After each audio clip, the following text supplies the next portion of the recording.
Vale, en el laboratorio BIMAC, aparte de lo que acabáis de ver ahora del modelos 3D, BIM, también tenemos como una parte de estudio urbano en el cual trabajamos con tecnologías SIC y hacemos diferentes proyectos. Hoy lo que voy a hacer será explicaros 3 proyectos que hemos hecho con diferentes administraciones para ver diferentes utilidades que tiene la tecnología SIC. El primero proyecto que hicimos lo hicimos con el Ayuntamiento de Barcelona. El objetivo principal de este proyecto es que hay muchos planes para que haya ayudas para rehabilitar edificios en la ciudad de Barcelona, pero no se sabe muy bien cómo es que no llega esta información a la gente. Entonces se han tenido que identificar dónde son las zonas más vulnerables para ir y enviar a gente a la calle a ayudar a ofrecer estos servicios de rehabilitación.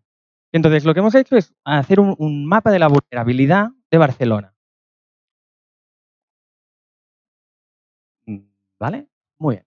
Entonces, para hacer este mapa de la vulnerabilidad de Barcelona, hemos tenido como referencias 2 portales públicos, que son el Atlas de Vulnerabilidad Urbano del Ministerio de Fomento y las áreas de atención especial.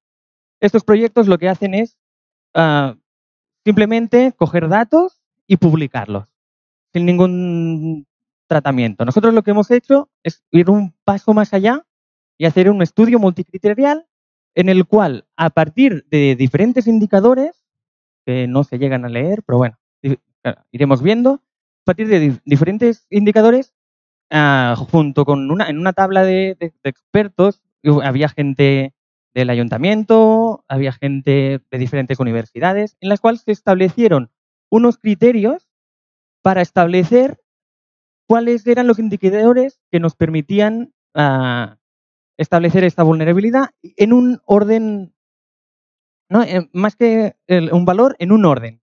¿Qué parcela es más vulnerable que qué otra? Siempre en un orden relativo. Entonces, uno de los primeros indicadores eran los temas socioeconómicos. En este punto cabe destacar, por ejemplo, los desahucios. Ha sido uno de los factores. El número de desahucios que se hayan producido en cada zona era uno de los valores. Entonces, estos valores aquí se ven como distintas zonas en vulnerabilidad. Otro de los indicadores son los indicadores socioespaciales. En estos indicadores era muy importante el envejecimiento de la población. Normalmente la gente mayor es aquella a la cual le es más difícil conocer todas estas ayudas que daba el ayuntamiento y era uno de los parámetros. Después, como parámetros urbanísticos, bueno, entre todos los factores que tampoco voy a desarrollar, uno muy importante son edificios de más de 4 pisos sin ascensor, ¿no? Es tener toda esta información.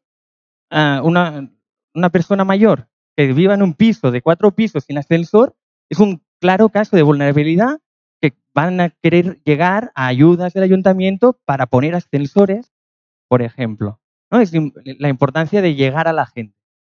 Y el último índice que hicimos eran el grupo que dividimos eran los sociourbanísticos, donde hay el valor de alquiler, el valor de la parcela, los factores más económicos.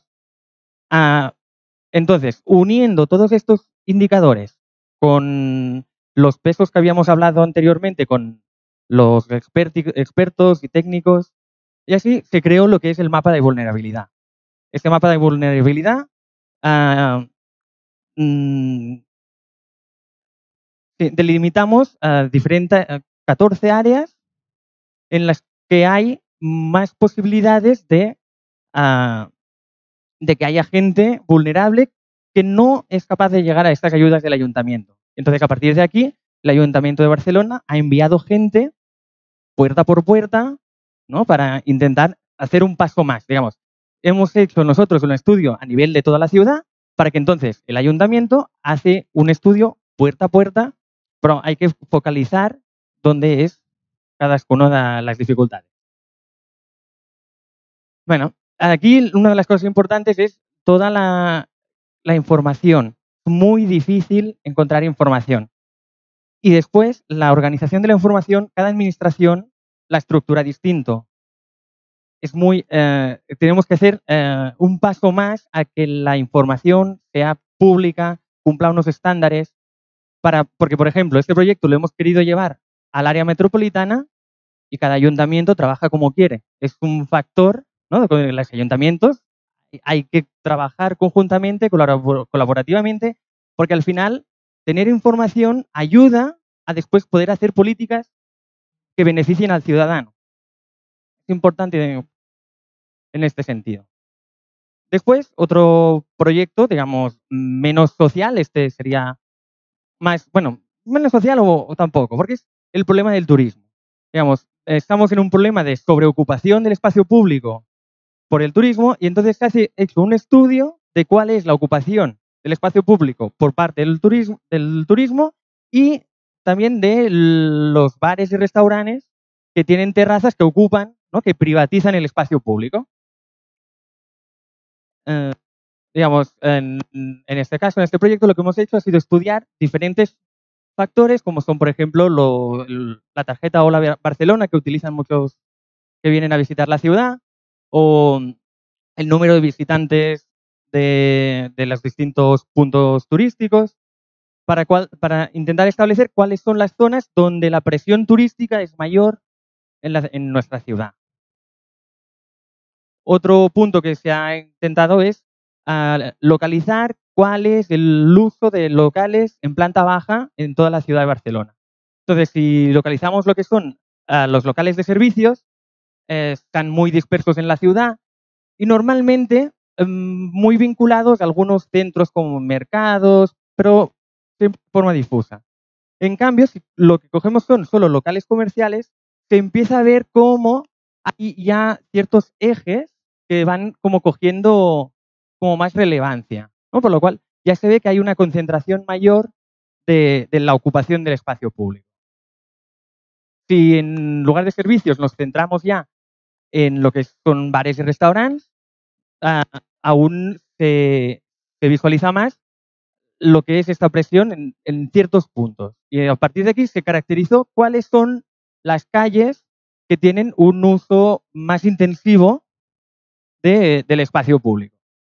Uniendo todas estas informaciones digamos, al método que habíamos hecho anteriormente con el sistema multicriterial, pues hemos establecido una zonificación para poder poner medidas coercitivas en aquellos puntos donde la presión es mucho mayor o, en cambio, pues disminuir la presión para intentar, ¿no? Que el uso del espacio público se diluya a lo que es a lo largo de toda la ciudad. Y lo que decíamos antes, lo importante es que la información sea pública, compartir la información, que toda la gente pueda llegar a esta información, y ahora lo que estamos intentando hacer es publicar toda la información. Por ahora está en nuestra página web, pero el objetivo es intentar aumentar la publicación y llegar a la máxima de gente, porque toda la información que nosotros generamos sea también útil para después arquitectos, urbanistas puedan proyectar la ciudad y mejorar la ciudad para todos. Todo trabajo, lo importante es compartirlo para después pues, poder trabajar un poquito más en él. Y finalmente, el último proyecto que os voy a contar es un proyecto que hicimos por el Ayuntamiento de Mataró. En este proyecto Mataró, digamos, actualmente a lo que es la superficie urbana ya ha llegado a unos límites máximos. Lo que tenemos que empezar a hacer es reconstruir la ciudad desde dentro. Por lo cual es muy importante estudiar o ver metodologías que nos permitan analizar el potencial que tiene la parte ya construida de la ciudad para rehabilitarla, reconstruirla, ¿no? Y un poquito, en este caso lo que hemos hecho es estudiar el estado del parque edificacio de Mataró, ¿no? Bueno, aquí es un poquito, ¿no? Que es importante que la ciudad del futuro, ¿no? Lo importante es cómo tener la información para poder avanzar, siempre es esa misma lógica. Bueno, primero lo que hicimos fue un poquito estudiar la ciudad en general, un poco la densidad, la antigüedad de los edificios, porque, claro, hasta ahora construíamos mucho, pero los últimos booms de la construcción, dentro de unos años, serán los booms de la rehabilitación, seguramente. Hay que pensar que los edificios se están haciendo viejos, ¿no? Es un factor también importante. Bueno, después, pues, vimos distintos parámetros de la ciudad. A partir de las licencias de obra, estudiamos la transformación que estaba haciendo la ciudad, si es de vivienda unifamiliar a vivienda plurifamiliar, si es de industria a vivienda plurifamiliar, un poquito lo que es estudiar la ciudad en su detalle. Y digamos, el estudio más preciso que hicimos era ver el nivel de ocupación, bueno, sí, sí, de cumplimiento del plan urbanístico. Digamos, hasta qué punto las viviendas ya habían construido todo el potencial urbanístico o lo habían sobrepasado. Entonces, hicimos a partir de tecnología SIG y datos del catastro, modelamos lo que era la ciudad y después también modelamos lo que sería el plan urbanístico. Haciendo una comparación entre los dos modelos, pudimos analizar cuál es la parte sobreedificada y cuál es la parte subedificada, por lo cual aún se podría aumentar. Entonces, esto de aquí, también como es información, la modelamos en 3D y podemos comparar lo que es la ciudad actual. Y en esta parte, en azul tenemos toda la zona que se puede aumentar la construcción y las zonas rojas son todas aquellas que sobrepasan la edificabilidad. Finalmente, con esto, pues pudimos hacer el estudio final en el cual detectamos que en Mataró, sin cambiar ninguna ley, ninguna norma, tiene un potencial de aumentar, bueno, 3.000 viviendas, ¿no? Ya hay para aumentar 3.000 familias más que podrían llegar a tener. No es necesario ocupar nuevos espacios, sino que solamente como rehabilitando nuestras ciudades podemos aumentar la población de ellas. Y finalmente creo que hasta aquí un poquito, 3 proyectos así un poquito rápido. Y si alguien quiere algo más de información, muchas gracias.